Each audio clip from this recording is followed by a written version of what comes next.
and marhaba to another episode of Gen Z AMIGAS weekly podcast, where young global voices explore the biggest trends shaping our world.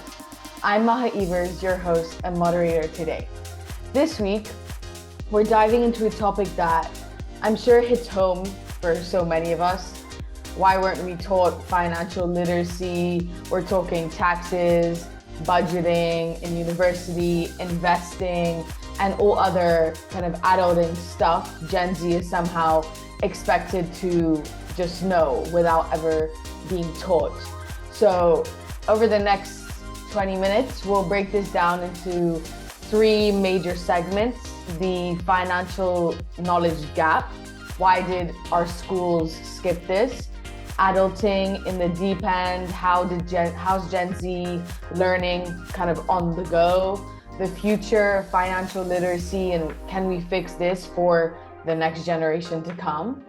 And so joining me today are two brilliant guests who bring different perspectives on this conversation. Fiona Young and Lara Fontanella, both in their second year of university at University Spain. Thank you for joining us. So let's get into it. So let's be real. Most of us left high school knowing the Pythagorean theorem, but had no clue how to maybe pay our taxes or open a retirement account. So why wasn't this stuff taught at school? Fiona, I want to start with you. Why do you think personal finance education has been so overlooked in kind of traditional schooling? Yeah, I mean, honestly, like it's pretty clear that schools nowadays pretty much just prioritize like the core subjects of science, math, writing, whatever over actual real life skills. Like it's not even just finance, it's a lot of the real life skills that we don't learn in schools. And I think it's been that way for a while. Mhm. I'm not sure if maybe it's because they think that like our parents should be teaching us or that we should just learn on our own. But I also think that like the fact that it used to be a lot easier to learn on your own like decades ago, and now it's becoming kind of a lot harder because there's a lot of new things coming into the world and new ways of financing and all of that, and it's really important that they teach us these things. But yeah, I would say like honestly, I think there's a big lack of like a standard curriculum, like a universal curriculum. And so I think there's even maybe some schools around the world. Like I heard about this that in the UK they're starting to like create a new curriculum that includes some finance, but there it still is like super inconsistent across even just the UK. Like professors don't know if they need to include it or whatever. And I think that it just hasn't become like a core subject, and it needs to become a core subject that's required in all schools like starting early. And I think it's mainly, I would assume it's just because they assume that our parents would teach us these things, um but yeah, honestly I'm not exactly sure why. Mhm. Yeah, and adding on to that kind of inconsistency of educating us in school about financing or whatever. And Lara, I want to ask you that kind of inconsistency in high school and then when coming to university, what was kind of the hardest challenge, financial lesson or challenge you had to learn on your own? Mhm. I think coming to university, I think what all students do is obviously budgeting. So it's like, okay, I spent 10 years this weekend. I'm only gonna spend five during or like less during the week. I think that the lesson that I had to learn pretty quickly and like the hard way is that it's not about budgeting, but we should prioritize what's more important. So it's like, okay, I spent 10 euros, but that was on, I don't know, like tickets for going out and things like that. I should spend more on groceries, um, things that are actually kind of obviously going out and stuff. It's a part of university life and it's Mm-hmm. great for especially like getting to know people. But I think that a lesson that we should have been taught before is that it's all about prioritizing what's important and what's not. Because I feel like right away all we do is like, oh, we're on a student budget, can't spend that much. But actually, you can be on a student budget, but still like be perfectly fine and perfectly fine and spend the right amount of things on the most important things, I think. Yeah. Yeah, budgeting, I mean, I'm sure for everyone coming to university has been quite a shock, and they've had to kind of learn over time, trial and error, maybe, Exactly. oh, I'm spending this much money on this many things, and probably also making a lot of mistakes. So, Mm. Fiona, I want to ask you, in university, what do you see are the most common financial mistakes among us, making simply because we were never taught the basics? Yeah, I mean, I was just gonna add on what Yeah. Lara was saying. Like, I think that obviously prioritizing is really, really important, and that's a really great point because I didn't really think about that. But Mhm. also budgeting just in general is hard. Like it's harder than you would expect to manage like a few hundred euros throughout like 4 weeks. You would think it's pretty easy, like, oh, 1 month is not that hard. Like but it goes really fast. And like I think a lot of students, they first get their money, like a lot of students get their money each month at the beginning of the month.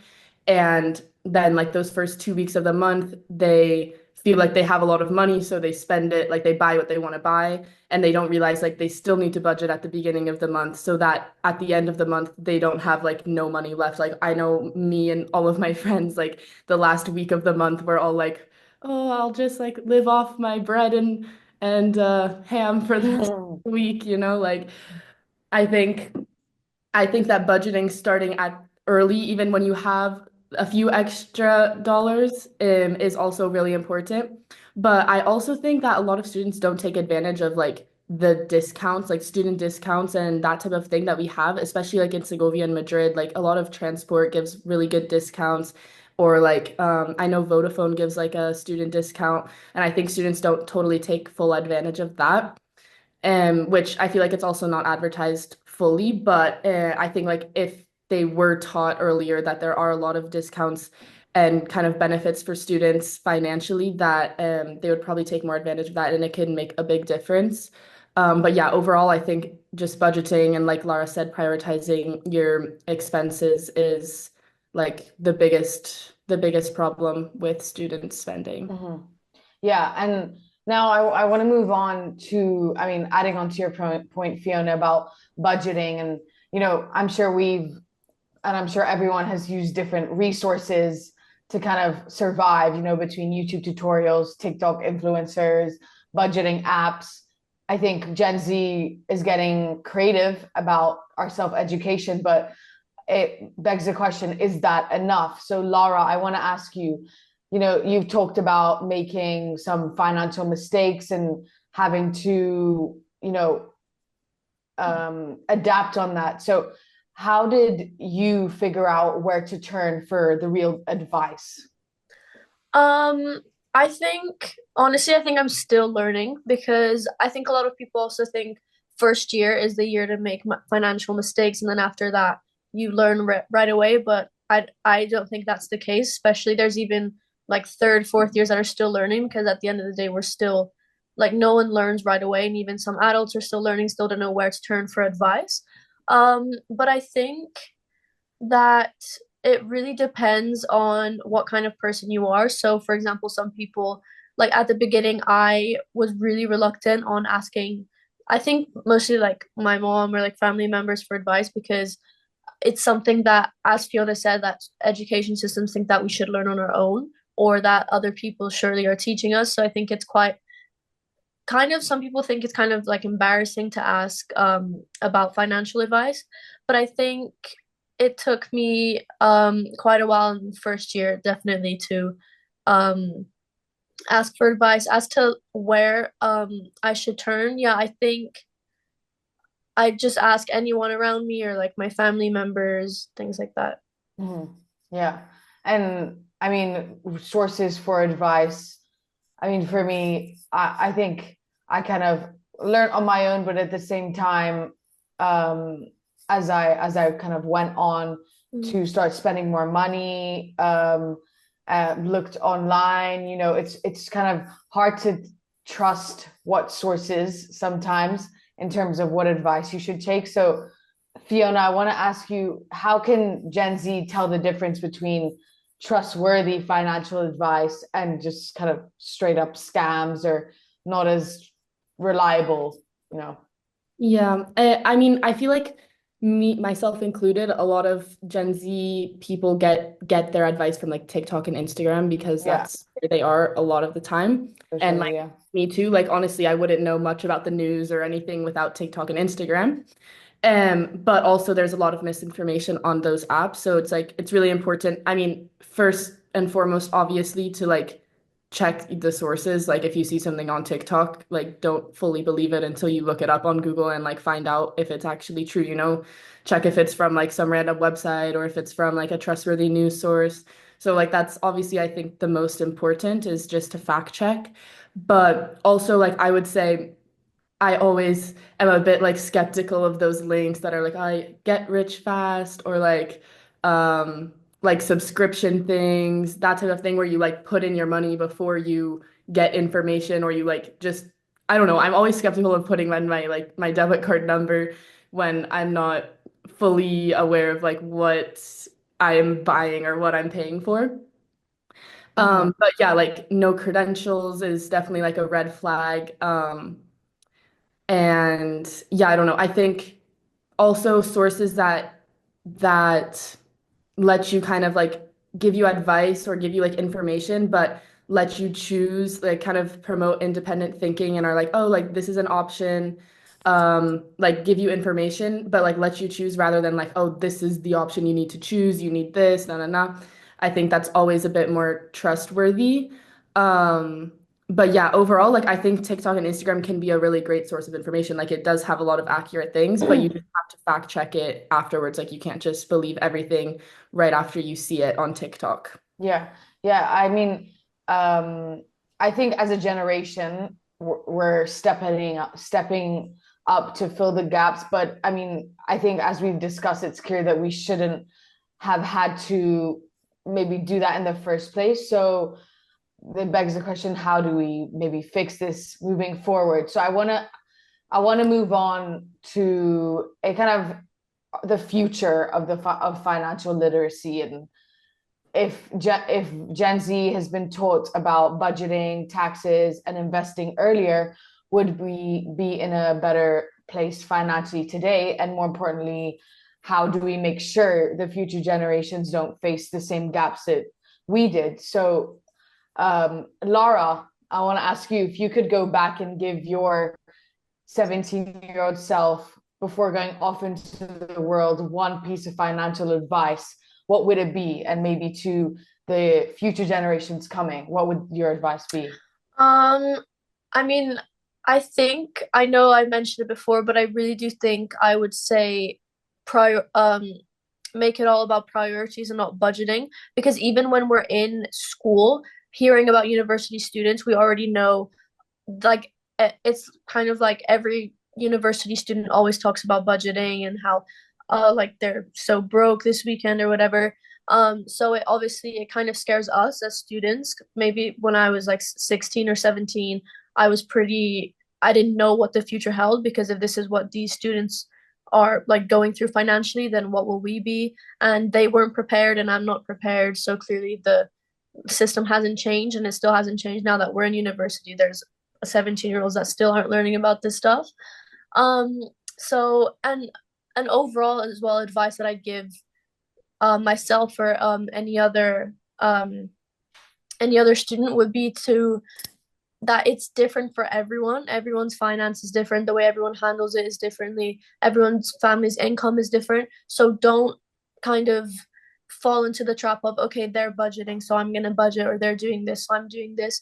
Don't make you can make anything else a trend, but not like financial literacy or finance because it's a very not sensitive topic, but it's just a very broad Quite yeah, serious as well, very more serious. serious, like very broad, and it's not because obviously our generation, I think, is kind of known to be like we kind of poke fun at a lot of things, and we're more of like a jokey generation. But I think in this case, um, we should probably take it a little more serious. And